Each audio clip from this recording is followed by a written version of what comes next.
I would do it, but I have a microphone on. So, it's the week after Easter, right? Is anybody else excited? Yay! So, it's the week after Easter, and Jesus has risen. Easter, next to Christmas, is probably like the most significant and important holiday that we celebrate as Christians, right? I mean, are we all in agreement?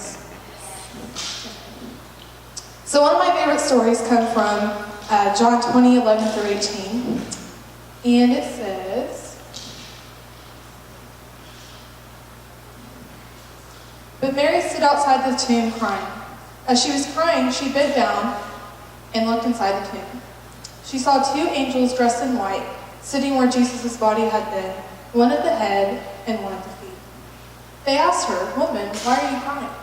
She answered, 'They have taken away my Lord, and I don't know where they have put him.' When Mary said this, she turned around and saw Jesus standing there, but she didn't know it was Jesus. Jesus asked her, 'Woman, why are you crying? Whom are you looking for?' Thinking he was the gardener, she said to him, 'Did you take him away, sir? Tell me where you put him, and I will get him.' Jesus said to her, 'Mary.' Mary turned toward Jesus and said in the Hebrew language, 'Rabboni,' this means teacher. Jesus said to her, 'Don't hold on to me, because I have not gone up to the Father. But go to my brothers and tell them, I am going back to my Father and your Father, to my God and to your God.' Mary Magdalene went and said to the followers, 'I saw the Lord.' She told them what Jesus said to her. So after this happens, Mary does exactly what Jesus tells her to do. She goes and tells all the followers that she's seen the Lord, that Jesus has risen. The tomb is empty. She tells these two specific men, I'm going to talk about this next story. This next story is my absolute favorite story, and it's located in Luke 24:13-35. And the story basically goes like this. Two of Jesus' followers were on their way to a town called Emmaus. And just keep in mind that this crucifixion of Jesus has just happened, so, it's what everyone's talking about. It's the hot topic. So they're just talking, they're walking, and the two followers, they run into a man. This man seems to know nothing about what has happened, and they're like, "Dude, are you serious? Where have you been? Who are you?" And he just doesn't know anything about it. And they say, "Are you the only visitor in Jerusalem who does not know what just happened there?" The man's still clueless. So, as Christians, they proceed to talk his ear off about Christ. They explain that Jesus was a prophet who did many powerful things before God and all of the people. The high priest sentenced him to death, and he was crucified. These men start to explain that Mary Magdalene said that the tomb was empty, and they share their excitement and their hope that Jesus is alive. So by this time, after they've been telling him about what's been happening, they reach their destination in Emmaus. And it's dark outside, and it's dinner time, and they're hungry, and so they're going inside, and they're like, "Hey, why not come stay with us, eat dinner, you can stay overnight, and then you can start on the way in the morning." And so he stays. So they come inside, and they're getting dinner already, and they, got the table set, and this man, he stands up, he grabs the bread, and he breaks it, and he gives thanks, just like Jesus, because he was Jesus. And as soon as he does this, the men realize that he's Jesus, and they're like, "Oh, hey Jesus." And Jesus disappears. So, Christians, this happens to us, and so we gotta go tell everyone. So they go back to Jerusalem, and they're telling everybody about this experience that they had. But why did they tell? Why did they go and tell, especially since these people are getting in trouble for talking about Christ? Why would they go share this? Well, personally, if I was sitting at the dinner table, and Jesus stood up, and he broke the bread, I would probably tell people. If it was Jesus, I might just go tell people. But I also think that they might have done this because they were true Christians. And as Christians and disciples and followers of Christ, their job, per se, was to tell about Christ. So as their job, they're supposed to be telling about Christ. And when they tell about Christ, they're trying to make more followers of Christ, so that those followers of Christ can go tell about Christ and make more followers. You see, it's like a chain reaction. That's their job. So in these two stories, there's a lot of similarities. There's like a ton. But I want to focus on two. The first similarity is the appearance of Jesus to his followers after he'd been crucified. Mary Magdalene and the two men both did not recognize Jesus.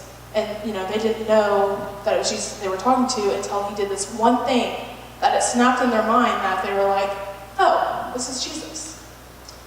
So it was like those pivotal things that happened that they were like, oh my gosh, it's Jesus. So this could just be me, and I imagine some of you guys too, but if you're not, it's fine. But whenever I read the Bible, I like to kind of think about it, and I like to relate every story to myself. And like if I said, it's not a bad thing if you don't, because the Bible is called the living word, and you process it your own way. But here's what I process when I read these two stories. When I read that these people don't recognize Jesus, I think about me not being able to recognize Jesus in my daily life. I think about bad things that happen and I don't see Jesus in them. And I think about good things that happen and I don't see Jesus in them. But when I look back at some of these things that have happened to me, I can see Jesus was with me. And sometimes, right in that very moment when it is happening, you can feel Jesus with you. Just because you cannot feel or see that he is with you, he is always with you. That's just how it is. In those times, whenever it happens at that moment, sometimes it takes that pivotal moment where you're like, oh my gosh, Jesus is with me. So, this brings me to the second similarity. The second similarity has to do with the followers telling about them seeing Christ. But first, I want to make sure that we're all on the same page, okay? What do you guys think the term Christian means? Anyone know? To be Christ-like. Good job. So, if we are Christians, we are supposed to be Christ-like. So, what does it look like to be like Christ? Well, Christ spent his whole life telling about his Father, our Father, and his God, and our God. He did many other things, but I really want to focus on him telling and evangelizing to other people. He spent his whole life making disciples, so that when he was gone, these disciples would be able to share the news with them that Jesus had died and risen again. And that when these disciples had died, that they had made disciples, and these disciples would be able to share. And that's what we are today. We're disciples. So, that's our job.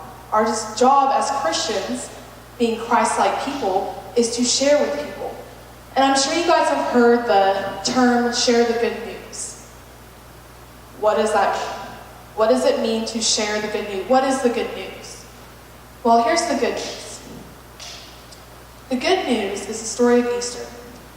The good news is the fact that our Lord became a human, came to our earth, and did good works.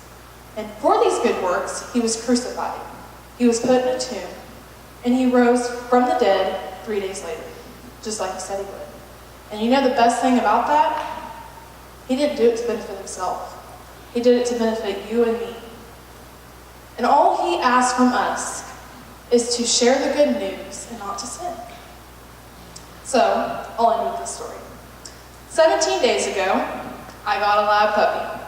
His name is Bo, and he has very sharp teeth. And if you guys ever want to fake bruises to get out of gym class, you can just come on over, and we'll let you be a chew toy for about 5 minutes. Anyway, so I found a little hand. Is there a picture up there? If anyone tries to take a selfie with a puppy, it's really hard, by the way. So I found a little hand towel in the kitchen, and I was home alone. It was after school, and we were, just anything I can find to play with him so he won't chew on me. So I got this little hand towel, and I'm sitting on the ground, and I've got this hand towel spread out where it's laying like the bull thing whenever they wave, So anyway, I'm like doing this with my dog. So I'm like waving it, and he like starts running as fast as he can, and I just throw it over his face where he can't see. And he keeps running. He's like, oh yeah, I can't see, let me run more. That's what he does. He's a puppy, he's stupid. Okay. So I keep doing this, and I think to myself, this dog is so stupid. Why does he keep running? And like he runs, and then he'll like run into the couch couch, and like he'll waller around, and I'll take the towel, and he'll run across the room, and I'll say, Bo, Bo, come on. And I'll start shaking it, and he'll run again, he'll run back into the couch. It's hilarious. So I'm thinking, this dog is either stupid, and we're never going to be able to do anything with this dog because he's stupid, or this dog is really brave. I mean, like, he's like brave to keep running into the couch, but he's going to try over and over again to like run as far as he can without seeing. So since he's my baby, I decided he was brave and he wasn't stupid. So every time he would run into the couch, and I started thinking that night, as I'm writing this sermon, I'm thinking, I gotta tell these people about my new dog. Like, I'm telling everybody about my new dog, right? And so I'm like, okay, I gotta come up with a way to relate this because it's so funny. And I'm like, okay, I got something. So I kept doing this thing. I'll do it again.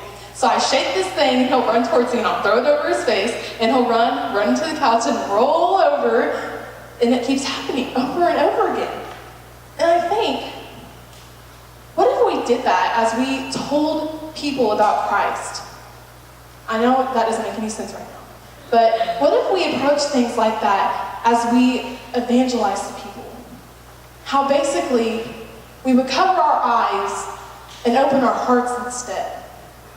We wouldn't look to see who they are.